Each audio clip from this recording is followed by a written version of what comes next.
नमस्कार दोस्तों, बाजार हाट न्यूज़ चैनल के एक नए एपिसोड में आप लोगों का बहुत बहुत स्वागत है। तारीख है दोस्तों 23 जून 2021। चूँकि आज मैं लाइव सेशन में लाइव ट्रेडिंग में अवेलेबल नहीं था, मैंने रात में ही बता दिया था कल ही कि नहीं रहूँगा अवेलेबल। कुछ काम थे जिसको आज मैं निपटा रहा था कुछ चीज़ को फाइनल करना था, उसको मैं फाइनल कर रहा था, इस वजह से मैं ट्रेडिंग में नहीं था। और मॉर्निंग में भी मैंने मैसेज कर दिया था, बाकी कॉल्स वगैरह तो आप लोग को मिले ही होंगे। खैर चलिए, कोई बात नहीं, आगे बढ़ते हैं। एक्सपायरी डे के लिए क्या व्यू बनेगा बैंक निफ्टी में और निफ्टी में। सबसे पहले बैंक निफ्टी को देखेंगे और बैंकिंग स्टॉक को नेक्स्ट वीडियो में निफ्टी को देखेंगे। बैंक निफ्टी कहाँ क्लोजिंग कर रहा है, पहले हम लोग कैंडल ज़रा देख लें बैंक निफ्टी का। और ये आ गया हमारा बैंक निफ्टी का चार्ट आपके सामने में, और ये डेली के टाइम फ्रेम पे बैंक निफ्टी नीचे के साइड में अगर हम देखें ना, तो आज थोड़ा वीकनेस कुछ ज़्यादा दिखा है। थोड़ा तो नहीं कहूँगा, वीकनेस पूरा वीकनेस दिखा है। एक छोटा सा इंडिकेटर लगाना बनता है यहाँ पे, एक हम लोग छोटा इंडिकेटर भी लगा के रखेंगे, ठीक है। बैंक निफ्टी देखिए ऊपर से जो रेजिस्टेंस ले रहा है, अगर बड़ा रेजिस्टेंस की बात करें, कैंडल वाइज भी बात करें, तो यहाँ से ये रेजिस्टेंस में इसका दिमाग ख़राब हो रखा है, इसको ब्रेक नहीं कर पा रहा है। शॉर्ट कवरिंग करता है, वो बड़े बड़े कैंडल बनेंगे, ऐसे ऐसे कैंडल बनते हैं तो लोगों को लगता है कि बाइंग आ गए। मैं तो सीधा कहता हूँ भाई, मेरा लेवल नहीं आएगा। अब तो लेवल इतना ख़राब हो गया है इसका कि 35,100 और 200 को ही ब्रेक करने में इसका फट जाता है, हालत ख़राब हो गया। और अभी तो रिसेंटली 35,000 को ब्रेक करने में इसको बहुत दिक्कत हो रहा है। अब देखिए इंपॉर्टेंट लो कितना लगाया, 34,525। ये देखिए लो 34,525, यानी उस लेवल को वो टच कर लिया जिसकी बात हम लोग कल कर रहे थे कि ये तगड़ा सपोर्ट है, यहाँ तक आना नहीं चाहिए। आ गया तो कोई बात नहीं, इसके नीचे नहीं जाएगा। खैर नहीं गया वो अलग बात है, लेकिन आ तो गया, दिखाया तो भाई कहीं भी जा सकते हैं। अब ये 34,500 के नीचे और जाएगा तो विध्वंस होकर फिर 34,000 हो जाएगा। ये देखिए ये वाला लेवल, इसके बाद फिर इसके बीच में इसको है नहीं खुट्टा कि कहीं पर रुकेगा, डायरेक्ट यहाँ से 400 पॉइंट गिरेगा, 500 पॉइंट। तो कमजोरी शुरू से रहा। ओपनिंग हुआ 34,911 पे, हाई लगा है 34,937 पे, 20 पॉइंट ऊपर गया, वहां से गिरावट स्टार्ट किया। और गिरावट भी ऐसा तैसा नहीं, तेज गिरावट आया और लगभग 171 पॉइंट नीचे गिरा है। और 34,576 के आसपास की क्लोजिंग है। क्लोजिंग में भी दम नहीं है, क्योंकि आप क्लोजिंग में दम कब कहते हैं, जैसे लो लगाया, मान लेता हूँ 34,525 का लो लगाया और क्लोजिंग कर रहे हैं आप 34,574 पे, तो कौन सा बड़ा काम कर रहे हैं, 50 पॉइंट ऊपर क्लोज कर रहे हैं। 50 पॉइंट 35,000 का इंडेक्स है, 85 पॉइंट कवर करेगा, ताकत दिखाएगा ना नीचे, कम से कम करता ना 34,700 800 के आसपास में क्लोजिंग, तब दम आता है इसमें, लेकिन वो दम नहीं दिखा रहा है, यानी प्रेशर तो है। अब यहाँ से प्रेशर बन गया है तो इसका मतलब है कि शॉर्ट बन गया है। प्रेशर बन गया तो क्या बन गया है, शॉर्ट बन गया। ऊपर से लोगों ने शॉर्ट मार के इसको रखा है। अब ये शॉर्ट मार गया है तो अब जाहिर सी बात है कि शॉर्ट को कवर भी तो करेगा, नहीं करेगा कवर, ऐसे ही छोड़ देगा नेकेड, नहीं कवर करेगा। तो कवर कब करेगा, तो कल करेगा, एक्सपायरी है ना। तो कल एक पॉजिटिव कैंडल अगर बन जाए तो कोई दिक्कत वाली बात तो नहीं, बन सकता है, संभावना है, चांसेस बनते हैं कि बन सकता है। एक शॉर्ट कवरिंग इस तरह की ग्रीन कैंडल आते हुए आपको मिल सकता है, ठीक है। अब देखें यहाँ ग्रीन ग्रीन और फिर 2 दिन रेड, फिर एक ग्रीन, फिर रेड, फिर ग्रीन, फिर रेड, फिर 2 दिन ग्रीन, फिर रेड। तो इस तरह से चल रहा है। अब यहाँ से देखिए रेड रेड रेड ग्रीन, फिर रेड रेड, फिर ऐसे ग्रीन हो जाएगा। तो ये चांस बन सकते हैं। तो फिलहाल हम ऑप्शन डेटा को पहले समझने की कोशिश करते हैं कि ऑप्शन क्या बता रहा है। हम एट द मनी बैठे हैं 34,600 के आसपास में, ठीक है, क्योंकि 575 के आसपास की क्लोजिंग है, तो 34,600 हम एट द मनी हो जाएंगे। और ये आ गया हमारा एट द मनी 34,600। अब देखिए यहाँ 34,000, इधर हमारा रेजिस्टेंस बैठा है कॉल के रूप में, इधर हमारा सपोर्ट बैठा है पुट के रूप में। तो हम 34,600 के पास पहले पुट सपोर्ट ढूंढ लेते हैं। तो सपोर्ट हम क्या देख रहे हैं कि 34,600 पे 19,000 का हमारा पुट राइटर है, 19,000 का, और कॉल राइटर 20,000 का। तो ये दूध भात हो गया, ये इक्वल इक्वल है, ये नहीं चलेगा मामला, इसमें दम नहीं है, ठीक है। तो 34,600 को हम नहीं मानेंगे, वो बिल्कुल उसी के पास में है, तो उसका कोई वैल्यू नहीं। अब हम 34,500 पे देखते हैं कि 34,500 पे 47,630 है हमारा पुट राइटर, और कॉल राइटर हमारा 31,000। यहाँ पे मामला थोड़ा सा दम रहा है, 17,000 के डिफरेंस का है, 16,000 का डिफरेंस है। तो पहला सपोर्ट हमारा क्या आ जाएगा, 34,500, जिसका कि आज लो भी लगा था 34,525, यानी और उसको होल्ड किया था। तो ये सपोर्ट है, चार्ट भी दिखा रहा था, वहीं से बाउंस किया है। अब 400 पे देखते हैं, 34,400 की बात करें तो 34,400 पे हमारा पुट राइटर है 15,600 और कॉल राइटर है हमारा 4,613। ये हैवी है, 4 चौके 16, 4 गुना है। तो यानी कि 34,400 अब हमारा तगड़ा सपोर्ट है, ये बड़ा सपोर्ट है, ये बड़ा सपोर्ट है। उसके बाद 34,300 की बात करते हैं तो 16,000 हमारा पुट राइटर है और कॉल राइटर हमारा मात्र 3,000 है। 3 × 5 = 15, यहाँ पे 5 गुना है तो 34,300। अब हम लेके चलते हैं हिसाब कि 300, 400 और 500 ये 3 हमारे सपोर्ट जोन है पहला। अब हम रजिस्टेंस ढूंढते हैं तो नीचे आएंगे, यहाँ पे 34,700 की बात करते हैं तो इधर हमारा क्या बात है कि 32,000 हमारा कॉल राइटर है और पुट राइटर है हमारा 17,000 का। तो 17 दूनी 34 डबल है, तो सबसे पहला रेजिस्टेंस तो अब 34,700 का ही बन गया। क्लियर, 34,700 का पहला रेजिस्टेंस। उसी तरह मैं भी नोट करता जाता हूँ अपने कॉपी में और आपके स्क्रीन पे भी कि 34,500, 600, 400 और 400 और हमारा 300 जो है इम्पोर्टेंट सपोर्ट हो जाता है। और इधर पहला रेजिस्टेंस है 34,700। 800 पे देखते हैं तो हमारा कॉल राइटर है 45,000 के आसपास में, ठीक है, 45,000 के आसपास में हमारा कॉल राइटर है। क्लियर, और कितने लेवल पे, 34,800 पर, और पुट राइटर इधर बैठा है 18,000, तो हो गया हमारा 3 गुना इधर हो गया ज़्यादा तो हमारा 34,800 का अब रेजिस्टेंस भी दूसरा बन गया। ठीक है, अब तीसरा है कि पुट राइटर हमारा 34,000 18,000 नहीं, यहाँ 6,000 हमारा पुट राइटर है 34,900 पे, और कॉल राइटर बैठ गया है हमारा इस पर 28,000, तो ये और ज़्यादा तगड़ा हो गया। 7 के 28 लगभग बहुत 6 गुना 4 है, तो हमारा हो गया 34,900। देखिए ये सारे जोन हमारे 3 रजिस्टेंस नियर के हैं। अब 35,000 वाला तो उसमें तो माशाअल्लाह 35,000 पे तो 54,000 हमारा पुट राइटर है, कॉल राइटर देख रहे हैं 1 लाख बैठ गया, डबल हो गया। ये तो और नंबर ही डरा रहा है दिखा के। तो ये नंबर सारे नोट कर लीजिए आप लोग, ठीक है। क्या क्या नोट करना है हम लोगों को नोट करना है सपोर्ट नोट करना है 34,500 का, 34,400 का और 34,300 का। ये हमारा इंपॉर्टेंट सपोर्ट है। फाइनल बड़ा सपोर्ट 34,000 का, वो उसकी बात की बात करेंगे। अभी 34,500 का बड़ा, 34,000 का बड़ा सपोर्ट है। अच्छा, रजिस्टेंस क्या है हम लोगों का, तो 34,700, 34,800 और 34,900 का हो जाएगा। क्लियर, 35,000 का तो फिर फाइनल हो जाएगा। तो ये हमारा रजिस्टेंस हो गया। अब इधर ये सब को मिटा देता हूँ। बाय और सेल कहाँ करेंगे, किस लेवल पे करेंगे, तो इसी के हिसाब से हम लोग नोट करके सब देखेंगे कि क्लोजिंग कर रहा है 34,574 यानी कि 600 के आसपास में। अगर 600, ध्यान से देखिए, अगर 600 तोड़ देता है तो वो कहाँ तक जाएगा, 700 की तरफ। क्यों, 34,600 पे हमारा कितना है पुट राइटर, तो 19,000 के आसपास पुट राइटर है और कॉल राइटर 20,000, तो ये इक्वल हो गया। यहाँ तो हमारा मामला ही नहीं जमा, इस पर तो कोई मामला नहीं जमा। तो 34,600 को अगर ये तोड़ देता है तो कहीं ना कहीं बाइंग में चला जाएगा, क्योंकि वो हमारा कोई ज़्यादा बड़ा सा रेजिस्टेंस नहीं है। तो 34,600 के ऊपर निकलेगा तो पहले हम नॉर्मल कंडीशन में बाय करेंगे, ठीक है, यानी कि आसपास के क्लोजिंग के आसपास ओपन होगा तो नॉर्मल कंडीशन, तो हम 34,600 के ऊपर बाय करेंगे। और टारगेट इस कंडीशन में क्या होगा, पहला टारगेट आपका बनेगा 34,700 का, पहला रेजिस्टेंस जोन। दूसरा टारगेट बनेगा 34,800 का, उससे तगड़ा रेजिस्टेंस, और तीसरा 34,900 का। ये चांसेस बन सकते हैं, क्यों, क्योंकि शॉर्ट कवरिंग आने के चांस बन सकते हैं। कल एक्सपायरी है, हो सकता है शॉर्ट कवरिंग देखने को मिले, तो ये सारे टारगेट आपको बन सकते हैं। इस कंडीशन में आप कॉल ऑप्शन को भी बाय कर सकते हैं, ठीक है। कॉल ऑप्शन को आप सीधी 34,800 का ही कॉल ऑप्शन बाय करें। इंडेक्स जैसे ऊपर जाएगा ये कॉल ऑप्शन आपको प्रॉफिट देगा। एक कंडीशन तो ये बता रहा है। दूसरा कंडीशन क्या बताता है, इस क्लोजिंग को बेस मान के अगर काम करते हैं कि भाई अगर हमें सेल का पोजीशन बनाना है तो हम 34,500 के नीचे सेल बनाएंगे। मान लेता हूँ ये 34,600 के ऊपर नहीं ब्रेक किया, नीचे आ गया, तो 34,500 के नीचे ट्रेड कर गया, तो 34,500 तो हमारा इंपॉर्टेंट सपोर्ट है नियर में। अगर वो टूट जाता है, होल्ड करने की पूरी कोशिश कर रहा है, क्योंकि आज का लो भी वही है, ये होल्ड करने की पूरी कोशिश कर रहा है, तो एक बार हो सकता है फिर होल्ड कर ले, तो हम इसको टच करने पे नहीं करेंगे। टच कर जाएगा तो हम इसको नहीं करेंगे, हम इसके नीचे थोड़ा करेंगे 34,475। ऐसा नहीं कि टच किया 500 सेल मार दी, नहीं, थोड़ा सा कंफर्म कर लीजिए 34,475 उसके नीचे सेल करेंगे। और टारगेट उस कंडीशन में आपको फिर 34,400 का जो नियर का पहला सपोर्ट, और दूसरा टारगेट 34,300 तक का बन सकता है। क्लियर हो गया, ये दो टारगेट।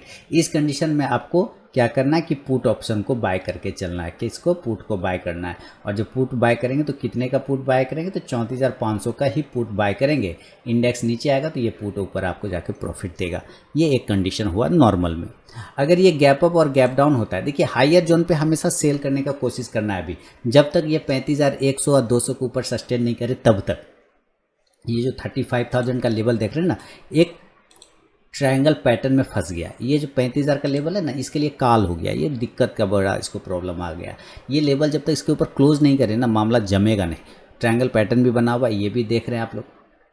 खैर चलिए, अब इसको ध्यान में रखें, यहाँ से इसको खींच लेता हूँ आगे। बहुत ही मेक और ब्रेक लेवल है 34,000 वाला। गैप अप अगर होने के चांस बनेंगे तो कहाँ गैप अप होगा, इसका कुछ हम अंदाज़ा लगाने की कोशिश करते हैं। देखिए आज का हाई है दोस्तों, अगर अभी तक आप लोगों ने टेलीग्राम चैनल को ज्वाइन नहीं किया तो जरूर ज्वाइन कीजिएगा।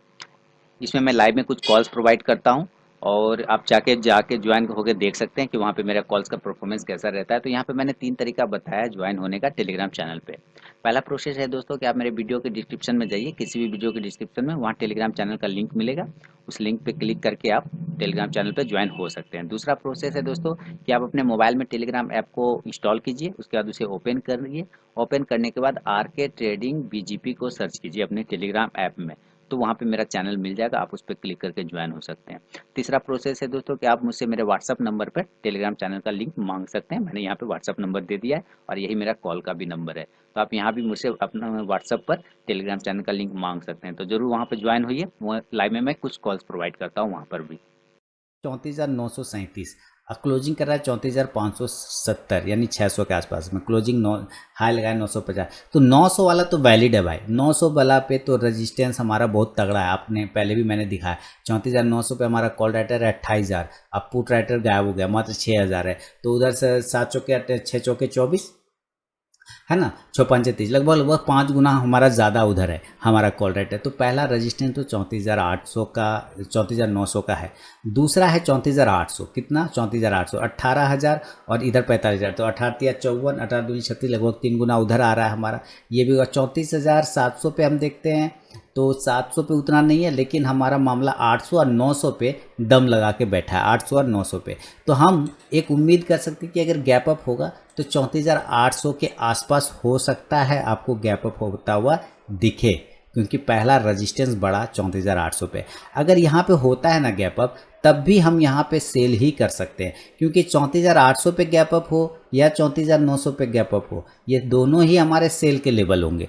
फर्स्ट अटेम्प्ट आपको सेल ही करना है और नीचे के टारगेट खुलेंगे 34,700, 34,600 तक के टारगेट आपको बन सकते हैं। तीसरा टारगेट 34,500 तक भी आ सकता है, ध्यान रखिएगा। अब अगर ये आ जाता है तो आपको इस हिसाब से पुट ऑप्शन को बाय करना है। किसको करना है? पुट ऑप्शन को बाय करना है। किस स्ट्राइक प्राइस के पुट ऑप्शन को बाय करना है? तो भाई आप 34,800 का ही स्ट्राइक प्राइस को बाय करेंगे। इंडेक्स नीचे आएगा तो ये पुट ऑप्शन ऊपर जाएगा, पहला कंडीशन हो गया। सेकेंड कंडीशन क्या बनता है कि अगर ये आ जाता है 34,500 के आसपास में, दोस्तों कल जो एनालिसिस करके मैंने दिया था, क्या मार्केट उसके हिसाब से चला या नहीं चला, आप ज़रूर मुझे अपना कमेंट सेक्शन में फीडबैक जरूर दें। 34,800, आपको पता है कि मेरा सब्सक्राइबर कम है, सब्सक्राइबर व्यू कम है। एक्चुअली सब्सक्राइबर ठीक ठाक है भी, तब भी लोग उतना व्यू नहीं लेते। क्यों? क्योंकि स्किप करके निकल जाते हैं, सिर्फ लेवल का स्क्रीनशॉट खींच लेते हैं। तो इसका व्यू बढ़ाने के लिए आप अपने व्हाट्सएप ग्रुप, सोशल मीडिया में अगर हो सके तो शेयर करिए, कोई ज़बरदस्ती नहीं है। लोग धीरे धीरे, टाइम लगेगा, लोग धीरे धीरे खुद आ जाएंगे, ऐसे कोई दिक्कत वाली बात नहीं है। टाइम लगता है, कोई भी काम में टाइम लगता है, जल्दी से तो होता नहीं। अगर मैं अपनी क्वालिटी ठीक रखूं, मैंने अपना कंटेंट ठीक रखूं, अपना चीज़ों को सही रखूं, जैसे कि मैं इतने डिटेल में बताता हूं, ये सारी चीज़ें मैं अगर कंटिन्यू करूं तो जाहिर सी बात है लोग कहीं ना कहीं तो, किसी न किन्हीं लोगों को ऐसे वीडियो की तो ज़रूरत होगी जो इस वीडियो के इंतज़ार में होंगे। तो थोड़ा टाइम लगेगा, लेकिन सब्सक्राइबर आएंगे ज़रूर। तो कृपया अगर आप कुछ कर सकते हैं तो अपनी तरफ से कर लीजिए, चैनल को प्रमोट कर सकते हैं अपने व्हाट्सएप ग्रुप, सोशल मीडिया, जहाँ भी जिन लोगों को ऐसे चैनल की ज़रूरत है, ऐसे वीडियो की ज़रूरत है, आप उसे शेयर ज़रूर करें। चलिए आगे बढ़ेंगे। आप अपना फीडबैक देना बिल्कुल ना भूलें। मैं यही इस बात पे भरोसा रखता हूँ कि किसी भी अच्छे काम में टाइम लगता है, टाइम जब लगेगा तो काम भी उतना ही पक्का होगा। तो बस अपना काम ईमानदारी से करते रहिए। तो 34,800 के का पुट ऑप्शन लेंगे तो इंडेक्स जब नीचे गिरेगा तो पुट ऑप्शन आपको प्रॉफिट देगा। ये हुआ फर्स्ट कंडीशन। सेकेंड कंडीशन, जब ये नीचे के जोन पे 34,500 तक आ जाएगा, तो आज का तो सपोर्ट हमारा 34,500 का ही था और वही हमारा डेटा भी बता रहा है। तो यहाँ पे जो बाय माइंडसेट के लोग हैं ना, वो बाय कर सकते हैं, यानी बाय करने वाले लोग यहाँ पे बाय करेंगे 34,500 के आसपास में। और टारगेट हमारा क्या होगा? 34,600 का होगा, 34,600, 34,700 और तीसरा 34,800 का टारगेट आपको बन सकता है, पहला कंडीशन। ठीक है। अब यहाँ पर अगर ऐसा हो जाता है, नीचे से अगर आपको बाइंग का मौका मिलता है तो ज़रूर आप बाय करिए। और कॉल ऑप्शन इस कंडीशन में आप 34,700 का कॉल ऑप्शन लेके चल सकते हैं। स्ट्राइक प्राइस इंडेक्स ऊपर जाएगा तो ये कॉल ऑप्शन आपको प्रॉफिट देगा। एक ये हो गया। अब ये सपोज अगर ऐसा हो जाता है तो अच्छी बात है, नहीं हुआ तो कोई बात नहीं। लेकिन अगर ये ऊपर के जोन पे जैसे आपने बाय किया 34,800 से 900 पे सेल किया और वो गिर के नीचे आ गया, ठीक है, नीचे आया तो फिर आपने बाय कर लिया, रिवर्स ट्रेड मार दिया। लेकिन ऐसा भी तो हो सकता है कि 34,800 या 900 पे ओपन हो और नीचे ही ना आए, ऊपर ही भाग जाए। तब भी याद रखिए कि 35,000 तक में भी हमारा सेल का ही लेवल है। 35,000 तक में भी सेल का ही लेवल है। जब तक ये 35,100 के ऊपर सस्टेन नहीं करेगा ना, तब तक ये बाइंग में नहीं जा सकता। इसलिए आपको ये लेवल ध्यान में रखने हैं बाय और सेल के। अब बात करूंगा कि गैप अप अगर हो जाता है मार्केट तो क्या, सॉरी गैप डाउन अगर हो जाता है मार्केट तो क्या करना चाहिए। लाइव मार्केट में कॉल प्राप्त करने के लिए तो सबसे पहले आप टेलीग्राम चैनल आपको ज्वाइन करना चाहिए, है ना, वीडियो के डिस्क्रिप्शन में लिंक है। लेकिन फिलहाल गैप डाउन की बात करें तो मेरे लिए गैप डाउन का लेवल क्या है, अभी मैंने सपोर्ट लेवल लिखा था यहाँ पे 34,300, याद आया, ये बड़ा सपोर्ट है। फाइनल सपोर्ट तो हमारा 34,000 है। ये तो मैं नहीं कहूँगा ना कि 34,000 पे गैप डाउन हो जाए, 500 पॉइंट धड़ाशायी हो जाएगा ना। 34,300 काफ़ी है। यहाँ तक चांसेस तो देखिए रातों रात कुछ भी हो सकता है, होने का तो बहुत कुछ हो जाएगा। लेकिन जो डेटा के हिसाब से कि भाई 34,300 एक मजबूत सपोर्ट है, क्योंकि हमारा इधर कॉल राइटर 3,000 है और पुट राइटर हमारा 16,000 है, जिसमें आज देख रहे हैं ये चेंज भी हुआ है, आज इसमें बढ़ा है और उधर घटा है, ठीक है, कॉल में घटा है, पुट में बढ़ा है। तो इसका मतलब 34,300 इंपॉर्टेंट सपोर्ट है, वो नहीं टूटना चाहिए। फिलहाल वो हमें सपोर्ट में दिखा रहा है। तो अगर ये 34,300 पर ओपन होता है गैप डाउन डेटा के हिसाब से, तो हम यहाँ पे बाय करेंगे दोस्तों। ऊपर का टारगेट हमारा 34,400, 34,500 और 34,600 तक के टारगेट बन सकते हैं। ये कंडीशन आता है। क्लियर हो गया ना। अगर ये 34,300 पे ओपन होता है तो हो सकता है कि मान लीजिए ओपन हुआ 34,300 और नीचे गिर गया 34,200 आ जाएगा, तब भी जो है ना वहाँ पे बाय का ही लेवल बनेगा। 34,000 पे तो फाइनली बाय का लेवल है। ये लेवल तो बहुत तगड़ा सपोर्ट है, यहाँ से तो बाय का बाय बनेगा ही बनेगा। लेकिन फिलहाल अगर ये 34,300 के आसपास भी आपको मिलता है गैप डाउन में तो जरूर बाय करिए 400, 500 और 600 के टारगेट के लिए। इस हिसाब से आप कॉल ऑप्शन को बाय करके चल सकते हैं। कॉल ऑप्शन आप 34,500 का कॉल ऑप्शन बाय करिए, स्ट्राइक प्राइस का, इंडेक्स ऊपर जाएगा, ये कॉल ऑप्शन आपको प्रॉफिट देगा। लेकिन अगर ये इस तरह से चलता है तो ऊपर के जोन पे पहुंचने के बाद याद रखिए, अगर ये जोन ऊपर की साइड में 34,800 तक ये पहुंच जाता है किसी भी कारणवश, तो फिर यहाँ से कॉन्ट्राटेड आप सेल का भी पोजीशन बना सकते हैं, क्योंकि ऊपर हमारा रेजिस्टेंस है। तो ये व्यू है हमारा गैप डाउन में दोस्तों। देखिए अभी मैंने एक इंडिकेटर लगा, तो लेवल सारे नोट हो गए, buy level, gap down, normal level, gap up, gap down, है ना। अब जरा आप पहले इंडिकेटर आप देखिए, एक 9 डे का एक्सपोनेंशियल मूविंग एवरेज लगाते हैं, ये जो ब्लू लाइन है, ये सब आपको चेक करना चाहिए। बीच बीच में अगर आप चेक करेंगे तो आपको काफ़ी आइडिया आ जाएगा। मैं थोड़ा सा इसको डीप करता हूँ। ये देखिए क्या बता रहा है, इसकी क्लोजिंग है, इसका जो प्राइस आ रहा है 34,800 का आ रहा है, देख रहे हैं। यानी ये जो 9 डे का जो एक्सपोनेंशियल मूविंग एवरेज है 9 दिन का, उसके नीचे भी ये कमज़ोर हो गया, काफ़ी कमज़ोर हो गया। और 9 से भी अगर आप छोटा करके देख लें, 5 दिन का लगा के देख लें, तो बैंक निफ्टी क्या बता रहा है कि भाई हम 5 दिन के नीचे भी कमज़ोर है। हम इतना कमज़ोर हो गए कि हम 9 दिन को तो छोड़ दो, हम 5 दिन को भी नहीं ब्रेक कर पा रहे हैं। 5 दिन का प्राइस आ रहा है 34,722 रुपये, यानी 34,700 के आसपास का। यानी 5 डे के एक्सपोनेंशियल मूविंग एवरेज को भी ये ब्रेक नहीं कर पा रहा है, इतना कमजोरी हो चुका है। यानी 34,700 के नीचे ये ट्रेड कर रहा है। तो सबसे पहले तो इसको कम से कम 34,700 के ऊपर निकलेगा, तब सोचेंगे कुछ हो सकता है ये पॉजिटिव होगा या निगेटिव होगा। 34,700, 800 सारे रेजिस्टेंस जोन इसके खुल चुके हैं, एक्टिवेट हो गया है। और फाइनल रेजिस्टेंस 35,100 और 35,200 वाला इसका बना हुआ है। अभी देखिए MACD और RSI जो लीडिंग इंडिकेटर था, मैंने कल भी दिखाया था आप लोगों को कि भाई आप उसके हिसाब से भी अगर आप देखेंगे तो आपका इंडिकेटर क्या बता रहा है, कहाँ गया वो इंडिकेटर, मैं लगा दूं MACD, है ना। ये देखिए MACD एकदम नीचे की साइड में खुला हुआ है, एकदम नीचे की साइड में खुला हुआ है। यहाँ पे इसको परेशानी अभी भी अवेलेबल है, ये ज़रा से भी सुधर नहीं रहा है। RSI अगर देखें तो RSI भी काफ़ी ख़तरनाक होगा, नीचे की साइड में बिल्कुल 50 के नीचे है, फिर 60 के ऊपर कम से कम होना चाहिए। तो अभी कोई भी कंडीशन देखें तो सिर्फ एक चीज़ का सहारा है, वो है सिर्फ और सिर्फ शॉर्ट कवरिंग, और कुछ भी नहीं। टेक्निकली अगर देखें, इंडिकेटर वाइज देखें तो इंडेक्स कमज़ोर है, निगेटिव व्यू है, लेकिन एक सहारा है, वो है सिर्फ और सिर्फ शॉर्ट कवर। और एक्सपायरी डे की वजह से शॉर्ट कवरिंग अगर आता है तभी इसमें कुछ सुधार देखने को आपको मिल सकता है, अदरवाइज व्यू जो है निगेटिव है। तो ये आपको दोस्तों बैंक निफ्टी का पूरा बता दिया। अब ज़रा इसी वीडियो में चूंकि मैं बैंकिंग स्टॉक्स को भी करता हूँ, तो हम चलिए बैंकिंग स्टॉक के एनालिसिस कर लेते हैं। बैंकिंग स्टॉक के एनालिसिस के लिए सबसे पहले एक्सिस बैंक को देखेंगे। एक्सिस बैंक 730 के आसपास की क्लोजिंग कर रहा है, 732। देखिए ऊपर जाने के लिए 760 इसका हेवी रेजिस्टेंस है, और ये जिस तरह से ट्रेड कर रहा है मुझे लगता है इतना दिन ये सस्टेन नहीं करना चाहिए। कुछ प्रॉब्लम है, इसको 20 पॉइंट 40 पॉइंट में रेंज में फंसा हुआ है। 760 के ऊपर निकलेगा, 780 से 800 तक के टारगेट आपको देखने को मिलेंगे एक्सिस बैंक में, और 720 के नीचे निकल जाएगा तो 700 से लेकर 680 तक के टारगेट बन सकते हैं। बैंक ऑफ बड़ौदा की बात जहाँ तक करें तो बैंक ऑफ बड़ौदा बहुत ही अच्छे तरीके से ट्रेड कर रहा है। कमजोरी है लेकिन उतना खतरनाक भी नहीं है। 88 का फाइनल रेजिस्टेंस है 88 रुपये का। अगर ये 88 के ऊपर निकलता है तो आपको 90 और 92 तक के टारगेट देखने को मिलेंगे बैंक ऑफ बड़ौदा। एक राउंडिंग बॉटम, बहुत इसको कहते हैं वी शेप रिकवरी। क्या बोलते हैं इसको? वी शेप रिकवरी बोलते हैं। देखिए मैं आपको दिखाऊं, ऐसे तो आप लोग जानते ही हैं लेकिन फिर भी वी शेप रिकवरी वाला यहाँ पे मिलेगा ना।